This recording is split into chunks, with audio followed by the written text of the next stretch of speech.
Sometimes it's useful to double check addresses at a given location, to confirm a site of interest, to see if there are multiple addresses registered at a single property, or simply to explore what's nearby. And you can do this within the Groundsure Searches ordering platform using our Address Finder feature. So on the map view, over on the left-hand side below Define Your Site, hit the pencil icon next to your currently selected address.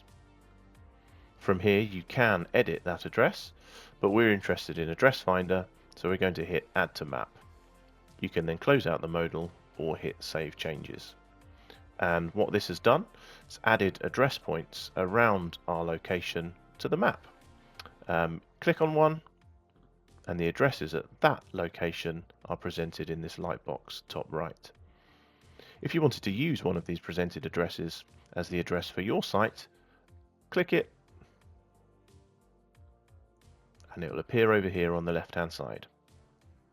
If you wanted to explore addresses at a nearby location, simply click and drag the pin somewhere else and repeat the process.